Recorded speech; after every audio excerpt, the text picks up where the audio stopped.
Hello everyone. So today I'm going to cover a topic on strategic management, BCG matrix, and this is Dr. G. Kavita, Assistant Professor, Department of BCom and MCom, Sri Ramakrishna College of Arts and Science. So a short explanation about this BCG matrix, Boston Consulting Group. So this is the most popular four-celled matrix which was developed by Boston Consulting Group USA. The process for constructing the matrix, it begins with the distribution of organization products into different cells based on their percentage growth rate in sales as well as their market share portion. So this BCG matrix, it is also referred to as the product portfolio matrix. It is a business planning tool used to evaluate the strategic position of a firm's brand portfolio. So this matrix is one of the most popular portfolio analysis methods. It classifies a firm's product or services into a 2 by 2 matrix, which each quadrant is classified as low or high performance depending on the relative market share and market growth rate. So he is the founder of BCG Matrix, Bruce Dolan Henderson. So he was an American entrepreneur, the founder of the Boston Consulting Group. Henderson founded this BCG Matrix in 1963 in Boston, Massachusetts. He headed the firm as president and CEO until 1980, and he stayed on as a chairman until 1985.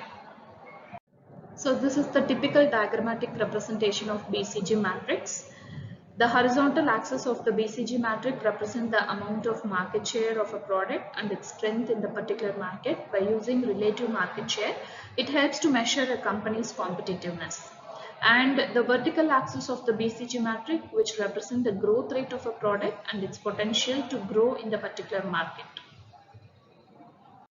So as we know, this BCG matrix consists of 4 quadrants. The first quadrant, which represents star. So star means it represents the high market as well as the high industry growth, and the businesses are in need to be nurtured and groomed for the long run. The organization will follow the growth type strategies for stars, and in order to establish a strong competitive position in the market. Such products, they are likely to require capital over and above their cash flow to maintain their market share. So in Indian context, the best example of this is petrochemicals, telecommunication, electronics, software, etc. So the second quadrant is the question mark, which means that the products with high market growth and they have a low market share. So this cell represent businesses with high industrial growth, but they have a low market share for a company, and they also require large amount of cash to maintain or gain market share. So they are also called as problem children. So this question mark are generally new products or services which have a good commercial potential. So questions may become stars if adequate investment is made. Otherwise, they will come to dogs as they were ignored. So for the company, there are only 2 alternatives for question marks. One is to grow them into stars. So if additional investment can bring them into such position, or divest them if cost of strengthening them are quite high as compared to returns. So the next quadrant is the cash cow. The products with low market growth, but they have a high market share. And this cell, which indicates that the business lying in this market generate huge amount of cash for the firm, but the rate of growth is very slow. So that is the cash cow will represent high relative market share as well as the low industry growth. So from product like cycle angle, they are maturity businesses. So the cash generation exceeds the reinvestment that could profitably be made into cash cows, and the businesses will normally adopt stability strategies for this, and after certain period of the time the cash cows will lose their attractiveness in the market, and in such cases they will be following the retrenchment strategies. They have to adopt the retrenchment strategy.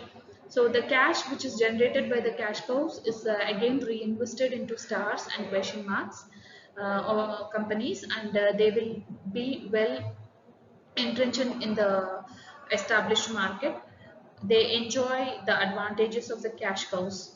So some of the examples of this cash cows are scooters of Bajaj Auto, toothpaste for Colgate, and decorative paints for Asian Paints. So the next quadrant is the dog, which means that product with low market growth but have a high market share. So this cell represents businesses which are related to slow growth industries and where a company have a low relative market share. They will neither be generate nor require huge amount of cash.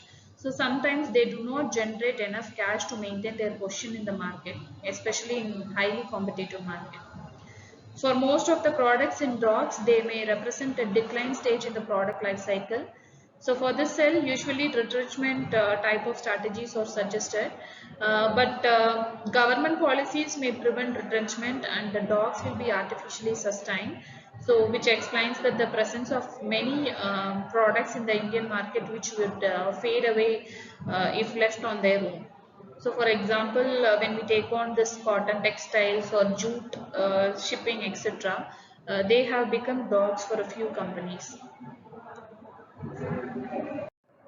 So on the whole, the assumption in the matrix is that an increase in relative market share will result in increased cash flow.